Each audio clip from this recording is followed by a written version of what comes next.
एक अविस्मरणीय एक अविस्मरणीय आणि महत्वाचा आनंददायी कार्यक्रम उद्या अंदमान या ठिकाणी पूर्णाकृती स्वातंत्र्यवीर सावरकरांचा भव्य पुतळा याचं अनावरण सार्वजनिक जागेवर होणार आहे।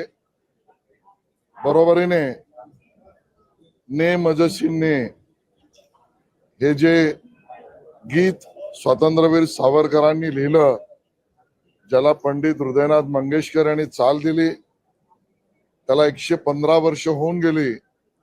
या निमित्ताने एक सांस्कृतिक कार्यक्रम, एक स्वातंत्र्यवीर सावरकरांच्या जीवनावरचं कॉफी टेबल बुक, या तिन्ही कार्यक्रमाची सांगता आणि उपयोगिता आणि संयुक्तिक असा पुतळ्याचं अनावरण, ने मजसीने गीताचे 115 वर्ष पूर्ण होणे आणि कॉफी टेबल बुक हे माननीय परमपूज्य सरसंघचालक मोहन भागवतजी यांच्या शुभ हस्ते आणि भारताचे गृहमंत्री अमित शहाजी यांच्या अध्यक्षतेखाली हा कार्यक्रम अंदमान येथे होतोय।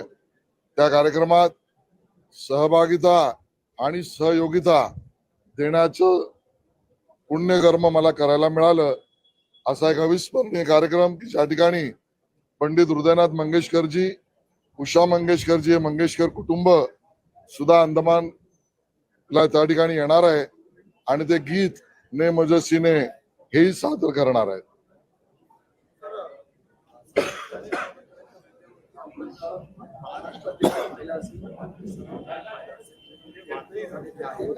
विशेष करून ठाकरे गटाची भूमिका होती या सोहळ्याचं निमंत्रण तुम्ही उद्धव ठाकरेंना देणार आहात? हा कार्यक्रम सगळ्यांसाठी खुला आहे। व्यक्तिगत कोणाला निमंत्रण देण्यापेक्षा सावरकर भक्तांनी जे सावरकरांच्या विचारावर प्रेम करतात, हिंदुत्ववादी विचारांशी ज्यांची पूर्णपणे नाळ बांधलेली आहे, त्या सगळ्यांसाठी हा कार्यक्रम खुला आहे। काँग्रेस सोबत असल्यामुळे आणि आगामी महापालिकेच्या निवडणुकीच्या तोंडावरती ठाकरे या कार्यक्रमाला उपस्थित राहतील। मुळामध्ये या कार्यक्रमातून पुन्हा एकदा प्रखर हिंदुत्ववाद, स्वातंत्र्यवीर सावरकरांच्या विचारावरची निष्ठा आणि पंडित हृदयनाथ मंगेशकर यांनी गायलेलं रचलेलं गीत याच्यावर प्रेम करणारे सगळे आमच्या बरोबर उभे राहतील ही आमची अपेक्षा आहे। तो आत्ताच झाला म्हणून उद्घाटन होत आहे।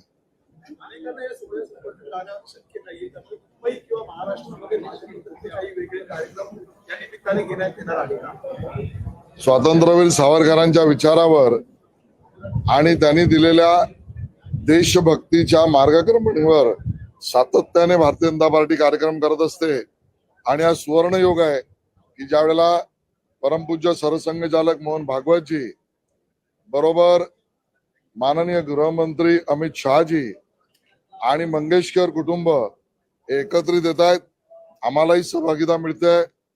नरेंद्र हेटे, अमेय हेटे व्हॅल्युएबल ग्रुप या सगळ्याच्या आयोजनामध्ये प्रमुख भूमिका करते आणि तिकडचे राज्यपाल लेफ्टनंट जनरल जे आहेत ते सुद्धा येत आहेत। मला वाटतं हा कार्यक्रमाचा सहभागिताच या कार्यक्रमाच्या माध्यमातून सावरकरांच्या विचारावर प्रतिबद्धता दाखवणार आहे।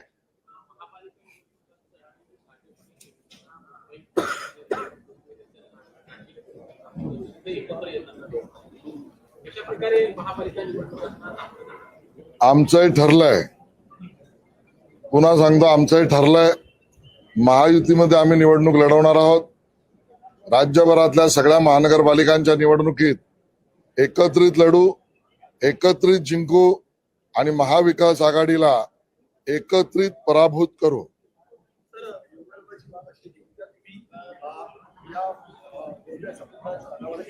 आज मात्र पुण्यामध्ये त्याच स्वातंत्र्यवीर सावरकरांच्या पत्त्याने केल्या प्रकरणी राहुल गांधी यांची सुनावणी आहे। सातत्याने राहुल गांधी या सुनावणीला अनुपस्थित राहत आहेत, सुरक्षेचं कारण ते देत आहेत।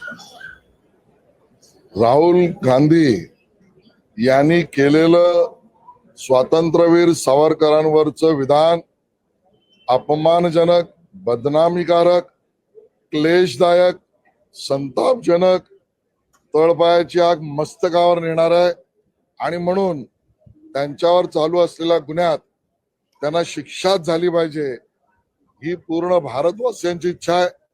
न्यायालयापासून पळ काढण्याचा प्रयत्न राहुल गांधी करतायत का, हा आमचा सवाल आहे.